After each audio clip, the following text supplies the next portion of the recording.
ideologi Pancasila misalkan, atau menjadi Dewan Staf Khusus Presiden misalkan, atau sekarang misalnya dikatakan Dewan Pertimbangan Presiden, Watimpres dan lain sebagainya. Dia masuk ke sana dan dia menjadi satu kekuatan penting bagi orang-orang kafir untuk mengacak-acak Islam dan merebut kekayaan di Indonesia. Ketika dia dibangunkan dengan kata-kata jihad, umat Islam tidak akan pernah mundur dan tidak akan pernah ada kata menyerah sedikit pun. Ini adalah satu hal yang sangat diketahui. Jaringan Islam liberal yang datang hari ini untuk memecah kekuatan umat Islam, takut umat Islam bersatu. Misalkan NU dan FPI Muhammadiyah bersatu, habis selesai mereka. Ini adalah salah satu catatan penting, jangan sampai Snok Hogronya lahir dengan wajah dan bentuk bernama Islam Nusantara. So, ngomong tentang bahwa ada orang Islam yang akan menghancurkan keislaman. Anda balikan fakta itu sebagai upaya perlindungan Anda bahwa sebetulnya Anda lah yang orang baru. Kalau FPI, dia kan lahir setelah kemerdekaan. Dan hari ini katanya tidak diberikan izin tuh. Ya udah jelas lah. NU Muhammadiyah. Hup, itu. Ya. Anda bawa FPI. Nggak jadi soal.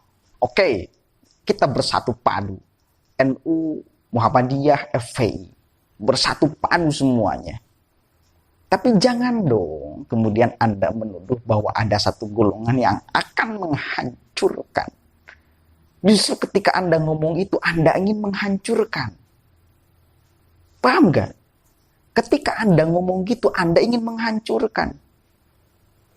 Nih, saya bagian daripada orang yang mengagumi, yang mengafirmasi, yang menerima Islam Nusantara, dan saya tidak sedikit pun, ada anjuran misal dari NU, nih Anda harus ini, ada anjuran misal dari pemerintah, nggak ada sama sekali. Saya pure dari pemahaman saya, dari apa yang saya alami, dari mulai dulu sampai hari ini, dan saya nyaman dengan itu semua. Kemudian saya bicara. Kan Anda ngomong misionaris ingin menghancurkan. Kemudian jaringan liberal ingin menghancurkan. Dia dibayar. Saya tidak dibayar, tapi saya menerima. Jadi siapa sebetulnya yang ingin menghancurkan kepahim siapa?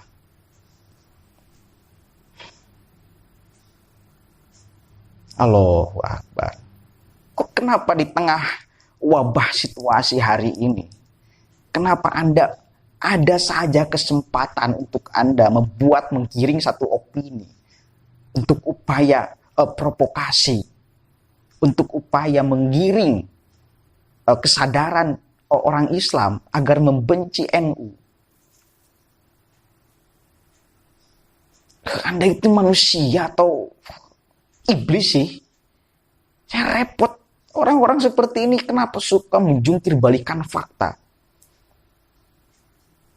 Saya sebutkan fakta. Faktanya NU dari dulu sampai hari ini masih memperjuangkan gaya keislaman, model Islam Nusantara.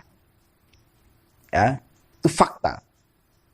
Muhammadiyah dengan NU faktanya tidak ada pertengkaran. Anda tuduh di tubuh NU ada yang disusupi liberal, paham? Bahkan Anda melihatkan di dalam gambarnya dengan tegas menyusup pada negara, menjadi BPIP, menjadi Wantimpres. Di BPIP kita kenal ketuanya orang NU. Di Wantimpres ada Habib Lutfi, juga NU.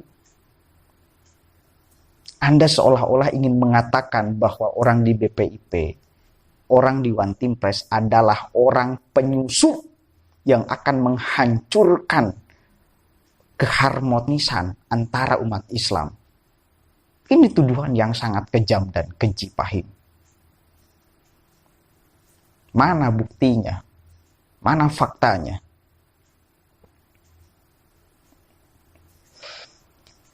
Kayaknya saya nggak perlu serius menghadapi orang seperti dia ya. Orang gila ketika ngomong, kalau dihadapi dengan serius, malah kitanya yang jadi stres. Allahu Akbar. Oke lah, kita anggap pahing ini sebagai satu bentuk hiburan yang lucu, yang ucapannya itu ngawur, yang ucapannya itu agak stres sedikit, yang ucapannya agak gila sedikit, ya, sehingga membuat kita menjadi ketawa ketika mendengarkannya, karena fakta-fakta yang dia berikan, materi-materi yang dia berikan selalu membuat orang yang punya pikiran itu ingin tertawa, bukan ingin membela, bukan ingin memuja, apalagi memuji. Sok pintar, sok punya wawasan, sok ingin membela Islam, sok atas nama Islam, sok ingin mengatakan bahwa saya adalah orang yang paling akan membela Islam. Itu karakter pahit dan reng-rengannya. Satu kali lagi, fakta-fakta sejarah yang dia ungkapkan adalah sejarah kebenaran. Namun ketika giring narasi itu sebagai upaya penyudutan satu kelompok, mengatakan bahwa yang mirip dengan dulu masa kolonial adalah model Islam Nusantara, sama tujuannya ingin menghancurkan, itu loh. Ini menjadi lucu karena analoginya kurang pas. Belanda sebagai pendatang, dia jelas tujuannya ingin menjajah, menguasai bumi NKRI, bumi Nusantara dulu ya. Kalau Islam Nusantara itu pribumi.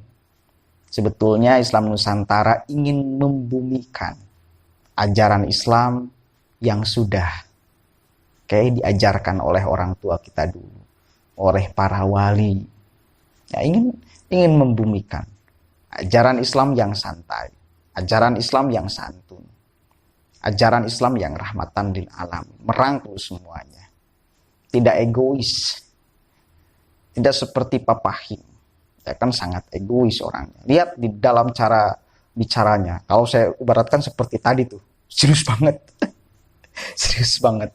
Kalau misal Anda mendengarkan orang-orang NU ketika berbicara, itu selalu ada humor. Selalu ada humor.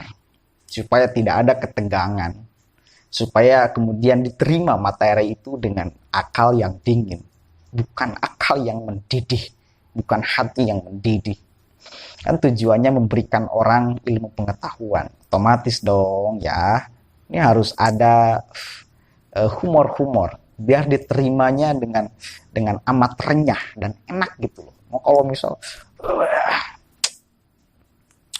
jangankan meresapi ilmunya, otak menjadi mendidih, hati menjadi mendidih.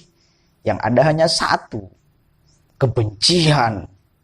Kan gitu pada akhirnya. Tujuannya kan kebencian. Tujuannya kan supaya orang itu menganggap bahwa memang Islam Nusantara adalah salah satu golongan Islam yang akan menghancurkan Islam. Kan itu tujuannya. Betapa menegangkan. Betapa kepada orang lain itu curiganya besar-besaran. Padahal satu kali lagi, ya kalau misal dia ngutip dari sejarah, faktanya dulu Belanda ingin menguasai Indonesia. Oke. Faktanya dulu Belanda adalah pendatang. Faktanya dulu Belanda memang ya ingin menghasut orang Islam agar Islam itu terpecah-pecah, ya, supaya tidak lagi mendengar pekikan takbir. Dan tujuannya betul dulu itu jihad itu betul, takbir itu betul, sasarannya kemana? Kepada penjajah itu jelas, semua orang sepakat, semua ulama sepakat, dia yang harus disingkirkan, dia yang harus dienyahkan di bumi NKRI. Jelas tuh, ijtihadnya semua ulama mengatakan bahwa ini harus dihengkangkan di bumi NKRI. Tidak boleh ada penjajahan di atas dunia. Dan itu salah satu bentuk ajaran Islam. Ya, itu salah satu bentuk ajaran Islam. Sedang memperjuangkan supaya tidak ada penjajahan, supaya bisa menerapkan ajaran Islam. Musuhnya jelas dulu. Nah, kalau hari ini Anda menganggap, menuduh bahwa orang yang jelas-jelas Islam menganggap bahwa itu musuh, menganggap bahwa itu mau menghancurkan. Dia Islam dari lahir kok. Kayak saya dari Siro dari lahir kok, orang pribumi kok. Kan menjadi tidak rasional. Dibuat kita itu jadi tidak rasional. Menganalogikan orang Belanda dengan orang pribumi asli. Saya orang pribumi asli. Saya orang Islam. Dari sejak lahir sampai hari ini. Dari mulai 6 tahun saya mondok di pesantren. Sampai hari ini. Tidak ada saya dianjurkan, disuruh untuk ngomong ini. Tidak ada. Saya bicara atas keresahan Anda selalu menyudutkan Islam Nusantara, padahal itu bisa diterima kok dengan akal pikiran sederhana. Islam yang ada di Indonesia, udah, sakitu. Terus kemudian ingin menjauhkan daripada syariat Islam. Ya syariat Islam yang model khilafah ya mesti harus ditolak di Indonesia. Atau memang Anda ingin memperjuangkan itu kepada pihak kepolisian. Profilnya cek. Tangkap dia kalau memang gitu. Ya kalau syariat Islam model khilafah yang tidak ingin menerima kemajmukan, ya jelas harus ditolak dong. Pancasila ini lahir atas kesepakatan semua golongan, semua agama, termasuk agama Islam. Kan itu jelas bakal diterima. Itu loh. Apakah Anda tidak menerima akan hal itu? Tidak mau paham? Pahim. Repot ya. Nama pahim. Tetapi kelakuan selalu tidak paham. Membuat orang lain itu tidak diberi paham. Pengennya pahamnya kayak pahim. Padahal paham kayak pahim itu ya tidak paham-paham. Ya. Mungkin itu saja yang bisa saya sampaikan. Ya, kalau misalnya ada pahim berbicara, tertawakan aja. Anggap dia sedang berkomedi. Kalau dibuat serius kayak tadi, tegang. Jelas dia orang gila. Jelas dia orang stres. Orang sinting dia. Ya, Assalamualaikum warahmatullahi wabarakatuh.